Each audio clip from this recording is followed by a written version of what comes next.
Hey everybody, welcome to Art Club. How are you getting on? So let's get into it. I wanted us to first begin by creating for ourselves a canvas to work on. So something to work on, something very particular. And what we're going to make to work on today is a sort of a circle-ish, maybe more like a hexagon piece of paper. And this is going to be the canvas on which we do our artwork. And all will become clear as to why we're making this shape. So the first thing we need to do is open the art pack and see what's in there. And then we'll look at how to make that and get that started before we go and look at pictures and get it inspired. So in your pack, you're going to find some silver card, nice reflective card.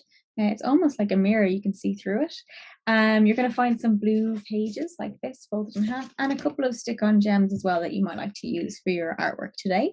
So the first thing we're going to use is the blue card. This is what we're going to make our canvas out of. So if you just grab those two pieces of card, if you grab a scissors and a glue or a sellotape, then we'll switch cameras and I'll show you how to make it. And so here you can see I'm working on this big board today because I need a bit of room. So you might need to get yourself somewhere with a bit more space to work. Unless you've got a big table in front of you, that would be perfect. Or the floor, always good to work on the floor as well. So we're going to take each piece of the card, and you see how there's already a center fold. We're also going to fold the pages in. So this side is going to go into the center, and then this side is going to go into the center. So we have kind of like a little wardrobe, is what it reminds me of. And then do the same with the other piece of card. So each side into the center. And if you need to, you can pause the video while you get yours ready. Now, these folds are going to give us the guide of where to cut. And we're going to cut every fold until each page becomes 4 long pieces of paper or card. So let's just go ahead and do that. And you can take your time with the cutting, but I'll just speed this up. Okay, so you're going to have 8 pieces of card like this, and then your next job is going to be to kind of create that shape. So we'll start by just putting them down in front of us with a lot of room. So I might put one like that and one like that, and you want to make sure that each piece overlaps with the other one, so that when we're coming to glue it, we'll be able to glue it together. So you can see how I'm starting to build this sort of circular, sort of hexagon shape like this. And then once you've got it pretty much sorted, you can start to play with it a little bit just to get it the way you want it. So I might just push this out a little bit here. And everyone is going to be completely unique. Okay, so I'm happy with that. I'm going to glue. So you just need to glue where the pages overlap. So you're sticking them together and your whole piece is going to be stuck together.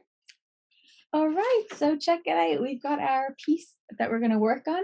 And now the question is, why have we made something this shape and what are we going to make? So let's have a look at some pictures and hear a story and see what we're going to do with our cool canvas.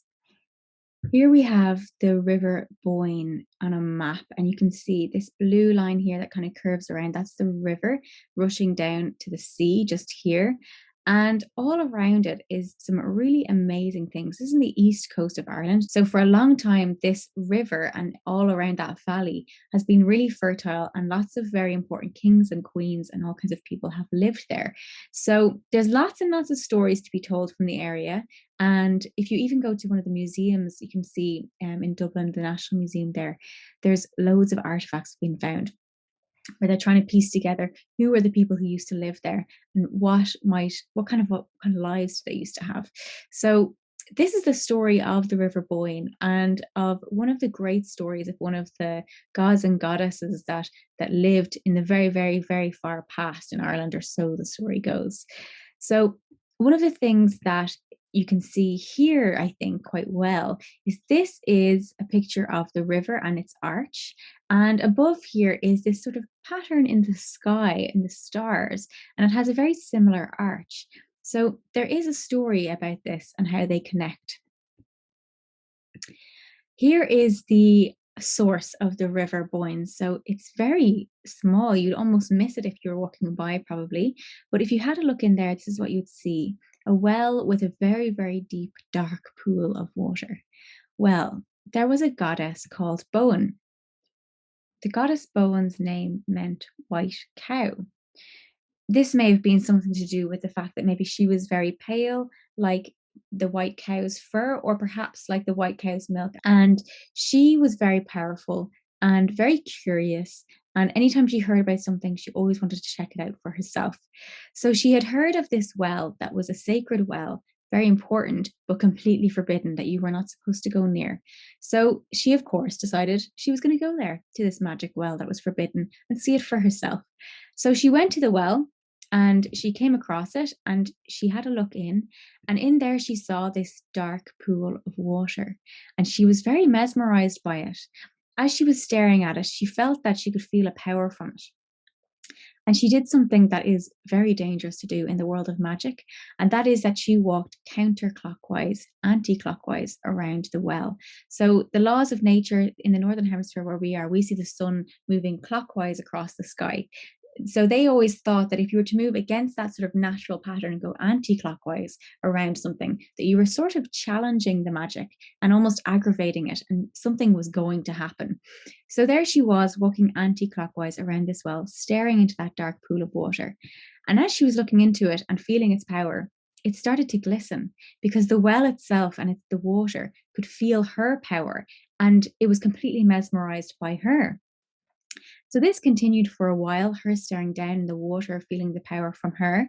And the water began to rise, and it rose so high and started to rise and rise till it was well above her head. And the funny thing about this, I suppose, is that although this sounds very scary, Boann was not afraid.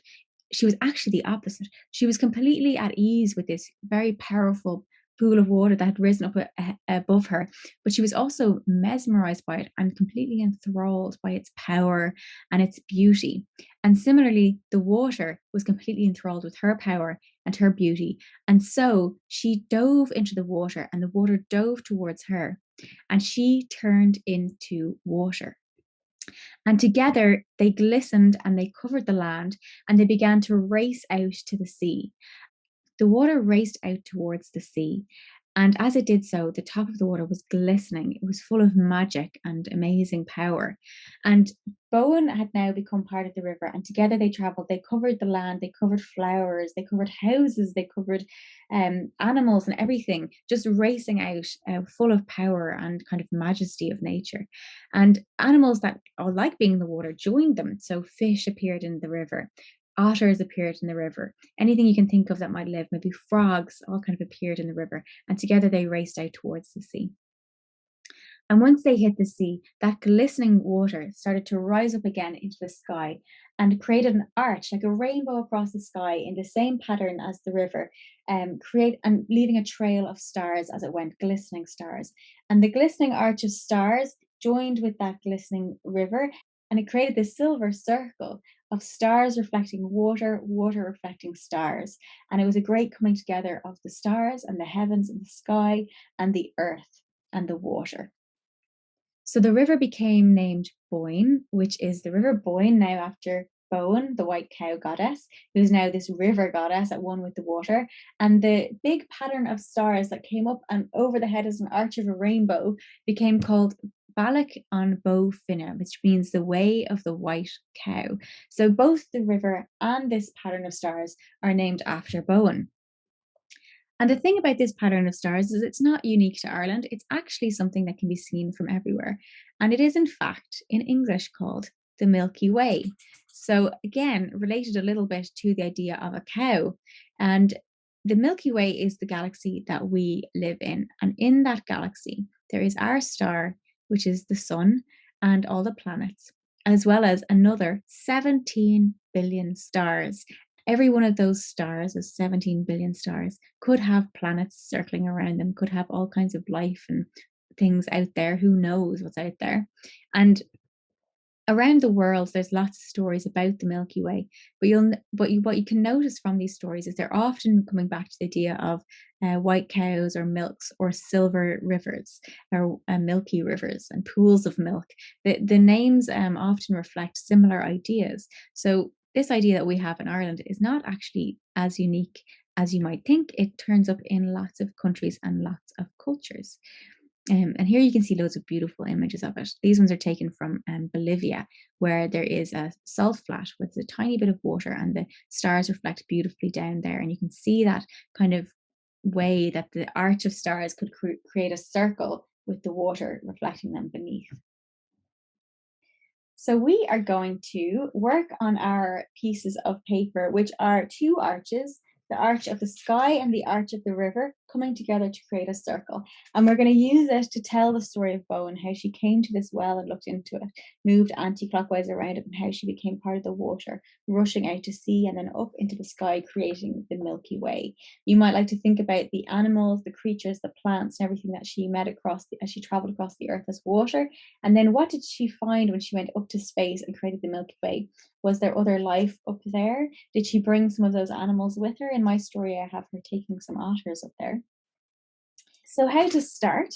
I included the silver paper because I thought this could be an interesting way to start. Because what we can do with that is cut out lots and lots of star shapes and start to put them down as the Milky Way. But also, when you cut out the stars, you'll realize that you have lots of other random pieces that get cut up and cut out that you didn't really plan for. And these pieces to me look a bit like the reflection of this glistening sky on the water. And you can see how if you were going to make the river glisten, maybe you could attach some of these onto your drawing. So here you can see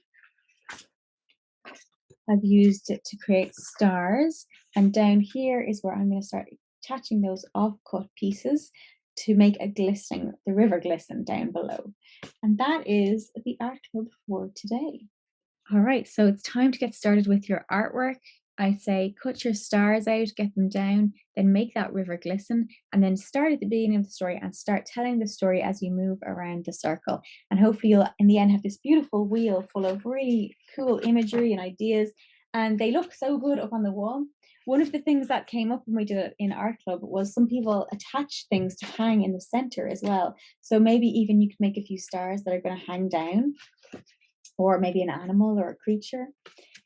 Or you could take a photo of yourself in it as well, which could be nice. So yeah, that's it today. Let me know how you got on and share images if you get your artwork done and you'd like to share it with us. And I'll see you next time. See you guys. Bye.